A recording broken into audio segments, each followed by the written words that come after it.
Hi friend, कैसे हो आप लोग। एक बार फिर से मैं आ गया हूँ और आज मैं आपको ये नहीं बताने वाला हूँ कि कहाँ पे जॉब मिलेगा, कैसे मिलेगा। ये आज मैं आपको बताने वाला हूँ अपने बारे में। तो थोड़ा समय निकालिएगा और पूरी बात सुनिएगा, शायद कुछ आपको हेल्प हो जाए। क्योंकि बहुत सारे फ्रेंड मेरे थे और मुझे बोल रहे थे कि सर आपके बारे में कुछ बताइए मुझे। मतलब कैसे आपको बेंगलोर में जॉब मिली और कैसे आप वहाँ पे मतलब इंटरव्यू क्लियर किए। तो मैं आज उसके बारे में बता रहा हूँ, शायद आज आपको कुछ सीखने को मिलेगा। तो शुरुआत करता हूँ मैं लॉकडाउन की बात है और मैं उत्तर प्रदेश से बेंगलोर आया था जॉब करने के लिए। यहाँ पे मेरा एक फ्रेंड था जो कि मतलब अपोलो में जॉब कर रहा था, तो मैं इसके थ्रू आया था। और मैं उसके रूम पे गया और उसने मुझे मतलब अगले दिन सुबह मुझे इंटरव्यू के लिए भेज दिया। मैं इंटरव्यू में गया, वहाँ पे मुझे मतलब tell me about yourself पूछा। मेरे मतलब मैं कहाँ से ग्रेजुएशन किया, मैंने कहाँ से बी फार्मा किया, या मेरी जो भी क्वालिफ़िकेशन थी उन्होंने सभी पूछा। बाद में आप कहाँ रहते हो बेंगलोर में वो पूछा। बाद में मेडिसिन के बारे में पूछा। मेडिसिन के बारे में क्या पूछा मैं आपको ये बता दूँ, वो टाइम पे मुझे पूछा था डायबिटीज़ की मेडिसिन, कोलेस्ट्रॉल की मेडिसिन। बाद में बीपी का, हाई बीपी का, हाई लो बीपी का मेडिसिन। बाद में जनरल मेडिसिन जो जेनरिक मेडिसिन होती हैं, मूवेक्स एमआर क्या हो गया, जोडल एमआर क्या हो गया, जोडल पी क्या हो गया, हाँ नेप्रोसेन, ये मतलब इस तरह की दवाएं पूछी थी। मतलब हेडेक की दवाइयाँ, वोमिटिंग की दवाइयाँ, लूज मोशन की दवाइयाँ, हेड पेन, फीवर, ये सभी दवाइयाँ उन्होंने पूछी थी मेरे से। और मुझे 2-3 प्रिस्क्रिप्शन दिया था पढ़ने के लिए, जो कि मैं एक एक ही पढ़ पाया था और 2 मेरे से हुआ नहीं, मुझे समझ में नहीं आया वो क्या लिखा था। मैं नहीं पढ़ पाया, एक ही मैं पढ़ पाया। और उन्होंने मुझे बोला कि सैलरी कितना एक्सेप्ट करोगे। तो मेरा फ्रेंड ने बोला था कि तुम 18,000 बोलना, क्योंकि मैं फ्रेशर तो नहीं था। मैंने मेडिकल रैप में भी काम किया था, मतलब मेडिसिन कंपनी में भी काम किया था, तो मुझे थोड़ा नॉलेज था। तो उन्होंने मुझे 15,000 फिक्स किया था सैलरी, मेरा 15,000 सैलरी मेरी फ़िक्स की थी। और लगभग 2 से ढाई हज़ार रुपये मुझे इंसेंटिव आ जाता हर महीने। 2 से ढाई हज़ार कम से कम आता था। तो लगभग 15, 2, 17, 17,500 तक मुझे सैलरी आता था वो लॉकडाउन में जब मैंने ज्वाइन किया था। तो जॉइनिंग ऐसे ही किया था। बाद मुझे लोकेशन मिला, मैं लोकेशन पे गया। वहाँ पे उन्होंने कंपनी वालों ने जो रूम दिया था, वो रूम कैसा रहता है दोस्त की, वो रूम में 4 से 5 लोग रहते हैं। 1 BHK रूम रहेगा, 2 रूम रहेगा, एक बाथरूम रहेगा, किचन रहेगा, सभी कुछ रहता है। तो यही सब था। तो मैं गया तो मुझे रूम अच्छा नहीं लगा, तो फिर मैंने कंपनी से बात की तो उन्होंने मुझे दूसरा रूम दिया। और जो दूसरा रूम था वो अच्छा था, वहाँ पे लोग भी अच्छे थे। मतलब ये समझिए नॉर्थ ईस्ट के लोग थे, आसाम के और त्रिपुरा के लोग थे, तो उनके साथ ही रहना था, थोड़ा अच्छा था। और मुझे बहुत अच्छी इंग्लिश नहीं आती थी वो टाइम में, और ना ही मुझे मतलब मैं हिंदी मुझे अच्छी थी, बस यही समझिए। बहुत ज़्यादा मुझे कन्नड़ा कन्नड़ा भी नहीं आता था।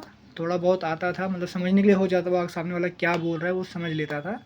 तो ये सब चीज़ें थी। और फिर धीरे धीरे मैंने वहाँ पे स्टार्ट किया जॉब करना। और जब मैं वहाँ पे जॉब कर रहा था दोस्त, तो वहाँ पे एक चीज़ मैंने देखा जो है, वहाँ पे मतलब सैलरी जो होती है ना, वो किसी का कम रहता है, किसी का ज़्यादा रहता है, डिपेंड ऑन योर इंटरव्यू।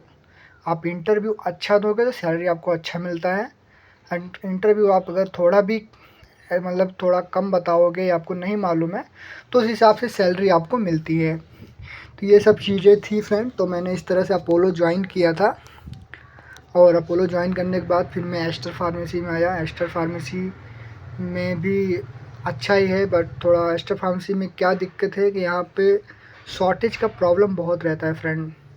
पता नहीं क्यों, मतलब शॉर्टेज रहता है यहाँ पे। तो अपोलो में भी शॉर्टेज आता है, और यहाँ पे भी एस्टर में जहाँ मैं अभी काम कर रहा हूँ वहाँ पे भी शॉर्टेज आता है। तो शॉर्टेज रहता है, वो पता नहीं कहाँ से आ जाता है, पता नहीं, लेकिन अपोलो में बहुत कम आता है। तो एक मेरे दोस्त का सवाल था कि जो शॉर्टेज आता है स्टोर में, उसकी सैलरी कट होती है क्या। तो मैं आपको बता दूं कि 100% सैलरी कट होती है आपकी। अगर आपके स्टोर में शॉर्टेज आया तो सैलरी आपके अकाउंट से आपके मतलब आपको ही देना पड़ता है वो शॉर्टेज। मतलब जितने स्टोर में उस टाइम काम करेंगे सभी को मतलब मिला के वो शॉर्टेज भरना रहता है। तो ये क्लियर कर लो आप। ये चीज़ें। और दूसरी चीज़ क्या है कि रूम रूम जो कंपनी देती है उसमें से 3 से 4 लोग 5 लोग भी रह सकते हैं या उससे ज़्यादा भी रह सकते हैं। हाँ, आपको ये देखना होगा कंपनी रूम देती है, ये 100% मतलब सही बात है।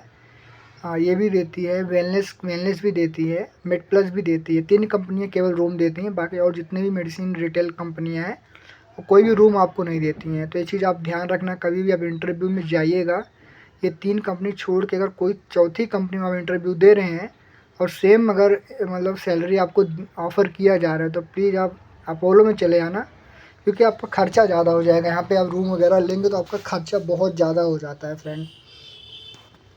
तो यही सब है। और मैं आपको और कुछ चीज़ें बताना चाहता हूँ कि कुछ मेरे दोस्त मुझसे पूछ रहे थे कि सर बेंगलोर में आना चाहिए कि नहीं आना चाहिए।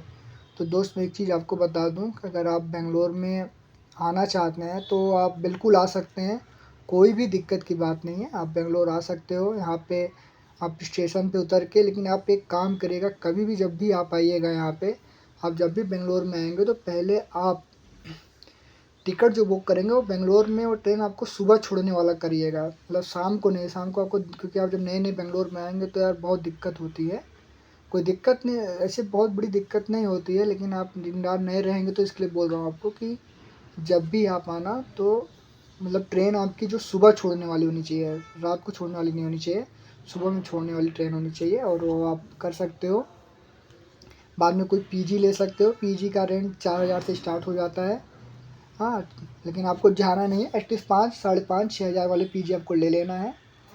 रोज़ का पीजी का 300 से 500 रुपये रहता है। तो मैं आपको सजेस्ट करूँगा कि आप एक बार ही आप 4,500, 5,000, 6,000 जो भी है, एक बार आप रूम ले लो, महीने भर की आपकी रहने की दिक्कत ख़त्म हो जाएगी।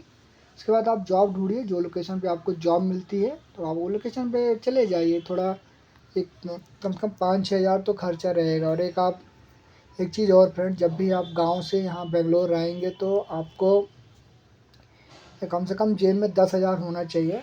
जब मैं आया था तो मेरे पास 8,000 रुपये था, जब मैं यहाँ घर से आया था। और मेरा फ्रेंड भी था तो मुझे उतना खर्चा नहीं लगा मेरा। लेकिन आप जब आएंगे तो कम से कम 10,000 रुपये लेके आएंगे घर से, तभी आप बेंगलोर आना। कम से कम 10,000 रुपये जेब में डाल के आना। ज़्यादा लाएंगे तो और अच्छा है, 10,000 है तो कोई दिक्कत नहीं है। तो ये थी मेरे बारे में, मैंने कैसे यहाँ पे जॉब पाया और मैं कहाँ जॉब कर रहा हूँ। और सैलरी दो, हाँ अच्छा एक चीज़ और है, सैलरी मतलब कैसे बढ़ता है। तो दोस्त मैं आपको बता दूं कि सैलरी जो है 10% से 15% तक होता है। ठीक है फ्रेंड, 10 से 15% आपका इंक्रीमेंट होता है, पर ईयर होता है। और ड्यूटी टाइम पूछ रहे हैं मेरे फ्रेंड, तो मैं बता दूं कि जो ड्यूटी टाइम होता है अपोलो में वो 3 शिफ्ट में होता है। जहाँ पे मतलब सुबह 7 से रात 11 तक जहाँ स्टोर ओपन होता है वहाँ पे सुबह 7 से 4 एक शिफ्ट होता है, एक 10 से 6 होता है जनरल शिफ्ट होता है, 10 से 6 या 7 जो भी पकड़ लीजिए, एक 2 से 11 बजे रात तक होता है। तो कंपनी जो आपको प्रोवाइड करेगी जो शिफ्ट वो आपको करना पड़ेगा।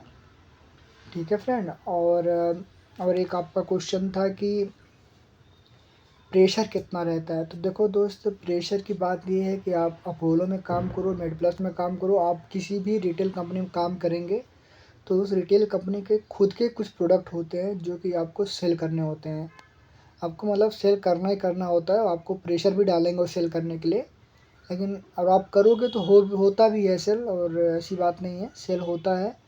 लेकिन ये नहीं है कि आपको सेल ही करना है तभी आपको घर जाना है, इतना प्रेशर नहीं रहता है। हाँ, आपको प्रेशर करेंगे, हाँ सेल करो सेल करो सेल करो, आप ट्राई करो, होता है तो ठीक है, नहीं तो कोई प्रॉब्लम नहीं है। हो तो जो है सेल सेल का हो जाता है। और मेरा एक दोस्त पूछ रहे थे कि मतलब उसमें कुछ आगे जाने का चांस है ही नहीं। तो मैं फ्रेंड बता दूं, आगे जाने का चांस ये है कि अगर आप as a retail pharmacy join करते हो या फार्मेसी ज्वाइन करते हो तो आप बाद में वहाँ पे इंचार्ज बन सकते हो, एरिया एजुकेटिव बन सकते हो, एरिया मैनेजर बन सकते हो, जनरल मैनेजर बन सकते हो। बहुत सारी पोस्ट होती हैं, पीएल मैनेजर बन सकते हो, पीएल एजुकेटिव बन सकते हो। तो बहुत सारी पोस्ट रहती हैं जो आप यहाँ पे ज्वाइन कर सकते हो। तो मेरे हिसाब से सभी आपका डाउट क्लियर हो गया रहेगा। तो बस आज के लिए इतना ही। तो अगर कुछ भी और भी डाउट हैं आपके तो प्लीज़ मुझे मैसेज करिएगा, मैं आपको उसका रिप्लाई ज़रूर करूँगा। तब तक के लिए धन्यवाद, थैंक यू।